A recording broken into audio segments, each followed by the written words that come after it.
कि आईएएस और IPS officer दोनों ही पोस्ट एक जिले के सबसे महत्वपूर्ण पद होते हैं। आईएएस और आईपीएस दोनों ही एक दूसरे के पूरक हैं। इंडियन सोसाइटी विकास के लिए आवश्यक हैं। किसी भी जिले के विकास के लिए दोनों का एक ही साथ कार्य करना जरूरी है। आइए जानते हैं इनकी रिक्रूटमेंट के प्रोसेस के बारे में।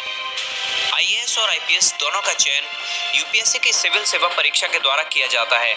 एस्पिरेंट्स अपनी पसंद की सर्विस प्रेफरेंस यूपीएससी के डिटेल्ड एप्लीकेशन फॉर्म में भर देते हैं।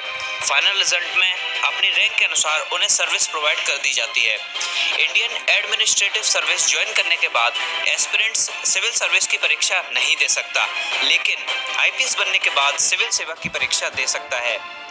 आईएएस और आईपीएस दोनों ही ऑल इंडिया सर्विसेज हैं, लेकिन दोनों की कैडरे कंट्रोलिंग अथॉरिटी अलग अलग है। आईएएस की cadre controlling authority ministry of personal होती है, जो सीधे प्रधानमंत्री के अधीन होता है, परंतु आईपीएस की cadre controlling authority home ministry होती है, जो कि गृह मंत्री के अधीन होता है। दोस्तों आइए जानते हैं आईएएस और आईपीएस की ट्रेनिंग के बारे में। आईएएस और आईपीएस की शुरुआती 3 महीने की ट्रेनिंग, जिसे फाउंडेशन कोर्स भी कहते हैं, वो लाल बहादुर शास्त्री राष्ट्रीय प्रशासन एकेडमी में ही होती है। उसके बाद आईपीएस ट्रेनीज को सरदार वल्लभ भाई पटेल राष्ट्रीय पुलिस अकादमी हैदराबाद भेज दिया जाता है, जहां वे अपनी पुलिस ट्रेनिंग लेते हैं। आईएएस ट्रेनिंग में टॉप करने वाले कैंडिडेट्स को मेडल और आईपीएस ट्रेनिंग में टॉप करने वाले कैंडिडेट को स्वॉर्ड ऑफ ऑनर दिया जाता है। अगर कंपैरिजन से देखें तो आईपीएस की ट्रेनिंग ज़्यादा कठिन होती है और ज़्यादा परिश्रम की अपेक्षा करती है। इसमें हॉर्स राइडिंग, परेड, शस्त्र विद्या और भी कई सारी चीज़ें शामिल हैं। आइए अब जानते हैं इनकी पावर और जिम्मेदारियों के बारे में। आईएएस और आईपीएस दोनों ही सेवाओं का जॉब प्रोफाइल बहुत ही ब्रॉड होता है और दोनों ही बहुत पावरफुल पोस्ट पर तैनात होते हैं। आईएएस एक डीएम के रूप में काफ़ी ज़्यादा पावरफुल होता है। एक आईपीएस के पास केवल अपने विभाग की जिम्मेदारी होती है। आईएएस के पास डिस्ट्रिक्ट के सभी डिपार्टमेंट की जिम्मेदारी होती है।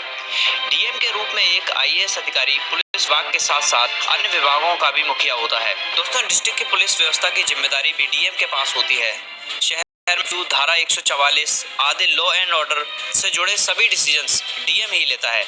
भीड़ पर फायरिंग का ऑर्डर भी डीएम ही दे सकता है। आईपीएस भीड़ पर फायरिंग का ऑर्डर नहीं दे सकता। इतना ही नहीं, पुलिस ऑफिसर्स के ट्रांसफर के लिए डीएम के अप्रूवल की आवश्यकता होती है। एक प्रोटोकॉल में यह भी डिस्क्राइब किया गया है कि यदि आईपीएस आईएएस के साथ मीटिंग में जाता है तो उसे आईएएस को सैल्यूट करना होगा, किंतु ऐसा नहीं होगा जब आईपीएस अपनी फुल यूनिफॉर्म में हो।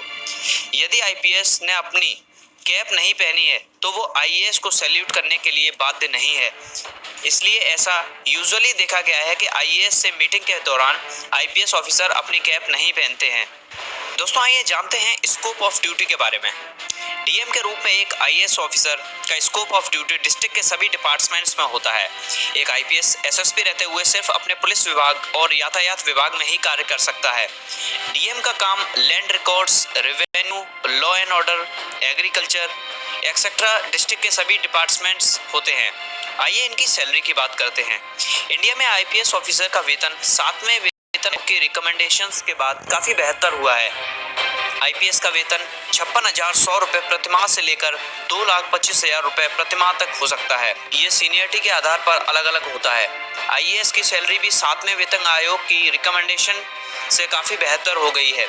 आईएएस का वेतन 56,100 रुपये प्रतिमाह से लेकर 2,50,000 रुपये प्रतिमाह तक हो सकता है। ये भी सीनियरिटी के आधार पर अलग अलग होता है। आईएएस की सैलरी आईपीएस से ज़्यादा होती है। दोस्तों आइए बात करते हैं इनकी यूनिफॉर्म के बारे में। यूनिफॉर्म आईएएस तथा आईपीएस को अलग करती है। आईएएस ऑफिसर के लिए कोई खास यूनिफॉर्म नहीं होती है, बस उन्हें सरकारी योजनाओं में फॉर्मल कपड़े पहनने होते हैं। आईपीएस को उनकी निर्धारित यूनिफॉर्म पहननी होती है। आईपीएस की यूनिफॉर्म प्रमोशंस के साथ साथ बदलती जाती है।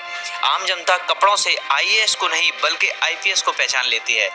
तो दोस्तों ये थी आज की हमारी वीडियो। आप समझ ही गए होंगे कि किसमें ज़्यादा पावर होती है, आईएएस में या आईपीएस में। तो आपको वीडियो कैसी लगी हमें कमेंट सेक्शन में कमेंट करके जरूर बताना। वीडियो अच्छी लगी हो तो वीडियो को लाइक कर देना, चैनल पर नए हो तो चैनल को सब्सक्राइब कर देना। मिलते हैं नेक्स्ट वीडियो में, तब तक के लिए जय हिंद।